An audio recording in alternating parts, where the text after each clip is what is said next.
একটি ভিডিওতে তোমাদের স্বাগত জানাই। সেদিনের টক ঝাল আচারের পরে যে আমগুলো বেঁচে গেছিল, আমি সেগুলো দিয়ে মিষ্টি আচার বানাবো। চলো এবার এগুলো কেটে নিচ্ছি।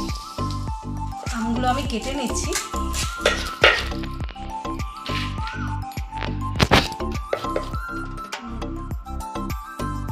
ভিতরের বীজটাকে পরিষ্কার করে ফেলে দিচ্ছি। বীজগুলো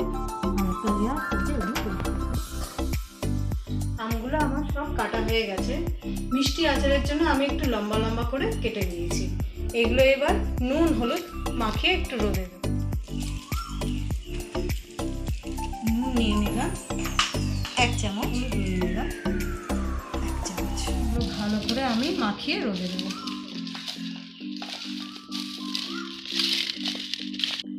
আমগুলোকে আমি 2 ঘন্টা কড়া রোদে রেখে একটু শুকিয়ে নিয়ে তারপরে আচারটা তৈরি করব। আমগুলো রোদে শুকাতে দিচ্ছি।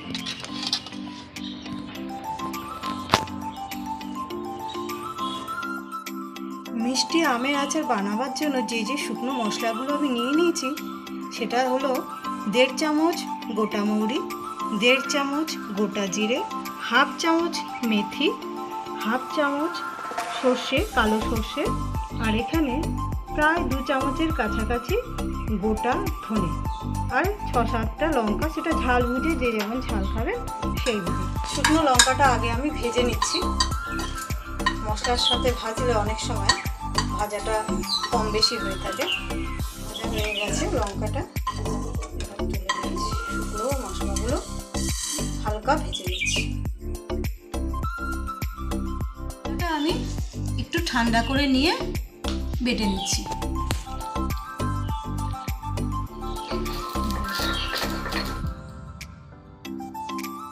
মশলাটা আমি বেটে নিয়েছি। এবার আচারটা বানাবো। মিষ্টি আচারটা করছি।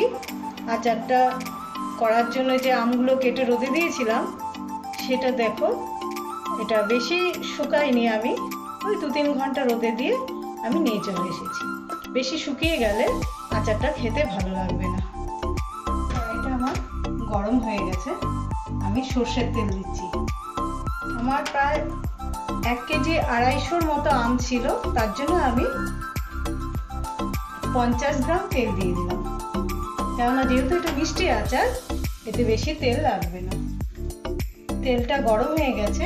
আমি তেলটা কড়াইয়ের চারদিকে একটু নাড়িয়ে নিচ্ছি যাতে না লেগে যায় আমটা। এবার আমি 5 ফোড়ন দিয়ে দিলাম, 1টা শুকনো লঙ্কা দিয়ে দিলাম। আমগুলোকে আমি ছেড়ে দিচ্ছি।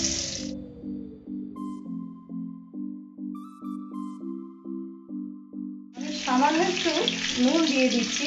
যে আমার আগে নুন এবং হলুদ মাখা ছিল, তবুও অল্প একটু, যেহেতু জল ধরে গেছিল, অল্প একটু নুন দিচ্ছি আর অল্প একটু হলুদ দিয়ে দিচ্ছি। আমের খোসার সবুজ কালারটা আস্তে আস্তে চেঞ্জ হয়ে যাচ্ছে।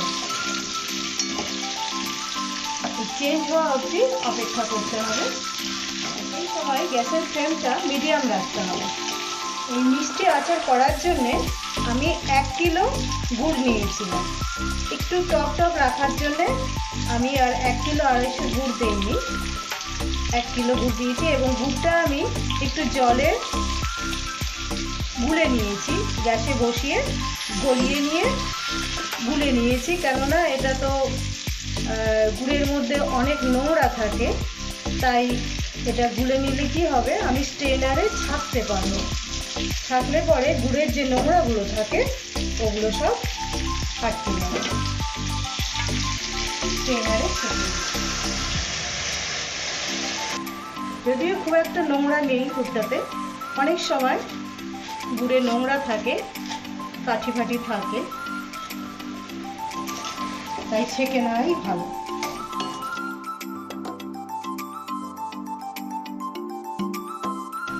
মাঝে মধ্যে একটু নেড়ে চেড়ে দেবো, উল্টে পাল্টে নেড়ে দেবো, সবগুলো যাতে সেদ্ধ ঠিক মতো হয়ে যায়।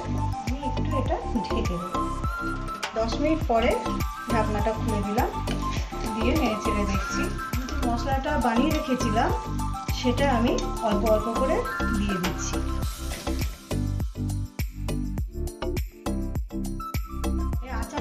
ভালো থাকে দীর্ঘদিন, ওই জন্য আমি 2 চামচ ভিনেগার দিয়ে দিচ্ছি।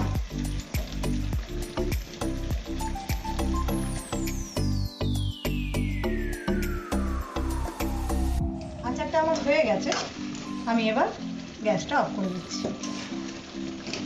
কিছুটা বসে যাবে গুড়টা, এটা ঠান্ডা হলে পরে আমি বয়ামে ভরবো। আচারটা ঠান্ডা হয়ে গেছে, এবার আমি এগুলো বয়ামে ভরে নেব।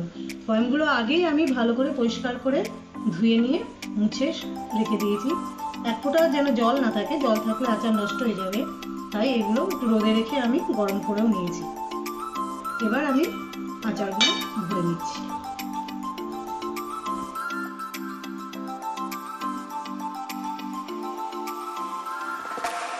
আমার একটা বয়ামে হয়নি, তাই আমি আরেকটা বয়ামে ভরে নিচ্ছি। আমি দুটো রেডি করে রেখেছিলাম। এগুলো আচারগুলো রাখার জন্য কাঁচের বয়ামই লাগবে। আমার মিষ্টি আমের আচার রেডি হয়ে গেছে। এইভাবে আপনারা ঘরে করে দেখবেন এবং খেয়ে বলবেন কেমন হয়েছে, আমাকে কমেন্ট করে জানাবেন।